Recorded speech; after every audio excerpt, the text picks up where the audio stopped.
Are you thinking of starting a YouTube channel but not sure if you need to drop thousands on gear, or if the camera you already have in your pocket is good enough? In this video I'm testing 3 cameras side by side, a mirrorless camera, an action cam and a phone, to see which one actually gives you the best results on a budget. And by the end of this video you'll know exactly which one makes most sense for you. One of my email subscribers named Wendell Wagner from Canada is about to start up a YouTube channel and asked me what camera would be a good start to start with. So I thought that's a good idea for a video. And even though I've answered Wendell's questions already, I thought maybe more of you might want to know this as well. So thanks Wendell for the idea. Love you, man. Now, when I first started making videos, I saved up and bought a Canon 5D Mark III. There were definitely cheaper options back then, but I wanted a real camera, a full frame DSLR. I didn't even know what that meant. Someone online said it was the only one to get, and I just went for it. And at the time it cost me a fortune, didn't shoot 4K, and honestly I had no idea what I was doing. And that's where it all began for me in video. But now you've got so many more options and it can be a bit overwhelming, so let's figure out which one is actually right for you. Also, if you're just getting started, I've put together a free cinematic creator starter kit. It's packed with tips, gear ideas, a couple of Lightroom presets and settings to help your photos and videos look way more pro no matter what you shoot on. Grab it in the description or below. Alright, let's look at camera A, and I want you to really pay attention to what you're seeing. Notice how the image feels a little bit more cinematic. There's something about the depth, the way the background falls away a little bit, and how the lighting shapes my face a little bit smoother.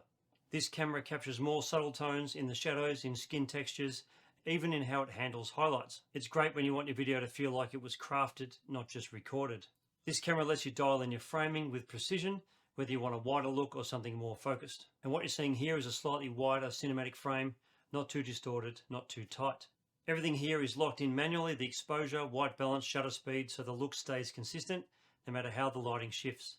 I film at 25 frames per second for smooth cinematic motion, shutter speed at 150 to match that frame rate, ISO kept low for a cleaner image, and aperture is wide enough for soft backgrounds. And I also shoot in a neutral profile just to leave room for color grading.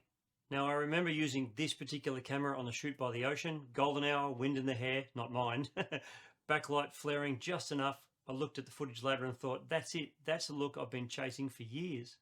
So let's talk about who camera A is best for. It's best for creators who want to learn manual shooting, anyone working in YouTube, freelance or client-based video, and it's for people who want to grow into their gear over time. When I post footage from this camera, I usually get comments like, what did you shoot this on? Or your stuff looks so different, but honestly, the gear's only part of the equation. This kind of setup gives you the tools. The look comes from knowing how to use them. Camera B has a different feel from the last one, and you've probably noticed it. And that's no accident, because this camera does a lot of work behind the scenes to make your footage look clean and polished without needing extra gear or complicated settings. One of the biggest strengths of this setup is how stable the footage actually looks. This camera also handles changing light surprisingly well. And if I'm near a window or under a softbox, the exposure shift is actually quite subtle. The color tone stays natural. It doesn't crush shadows or blow out highlights, which is actually huge when you're not filming in, say, a studio environment. The good thing about this setup is you don't have to know all the menus and all the settings to actually get going. You can just turn it on, hit record and get started. And that level of consistency is great for creators who want to just have filming without any fuss. So who is this camera for? Well, it's for creators who want to film on the fly and get footage that looks good without too much tweaking in post. And it's for anyone who prefers reliability and ease over complexity and a whole bunch of settings. That way you can focus more on content and storytelling and worry less about the settings. The only accessories you really need for this camera, if you wanted to, because the onboard mic is pretty good, you could add an external mic if you want better audio. And you can set up a cheap lighting system, maybe have an extra light if you're going to film inside a studio. And then it's just minor editing in your editing software of choice. Mine is DaVinci Resolve, yours can be whatever. Now let's have a look at camera C, and you might notice something a little bit interesting here. The overall image looks sharp, but not overly crisp. The colors are vibrant, but they look pretty natural. And everything just feels well balanced, especially with skin tones and highlights. And this camera does a lot of heavy lifting behind the scenes. It's constantly analyzing the frame, adjusting contrast, sharpening, changing exposure, all without you even have to think about it. And that's why with even minimal effort, the footage looks really good straight out of the camera. And even though the lens is fixed, it does create a little bit of separation between the background and me, although it's very, very slight. But it's doing things that you'd almost get with a larger lens, or a larger sensor even. And one thing I've noticed about testing this camera across multiple lighting setups is that it's very, very consistent. You don't have to worry about sudden exposure shifts or weird white balance changes. I shot a segment for another video, it was similar to this, The lighting was very, very similar. Then I threw this footage in the timeline with my other camera footage. I keep nearly giving it away.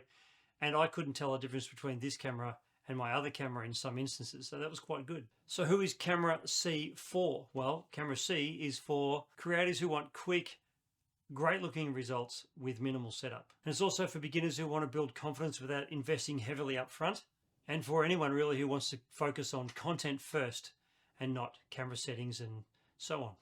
And that's when I realized how far this tech has come. It's no longer about the tool, it's about how you use it. So now you've seen all three, which one do you think is which? More importantly, which one looked best to your eyes? Drop your guess in the comments and I'll reveal them in just a moment. If I learned one thing in my early days of camera stuff, it's that the best camera is the one that makes you want to go out and shoot. Back when I had the 5D, I was so focused on specs, but now I care more about which camera gets the job done. And that's usually the one that's easy, reliable, and gets me inspired to actually go out and shoot things. All right, time for the big reveal. Drum roll, please.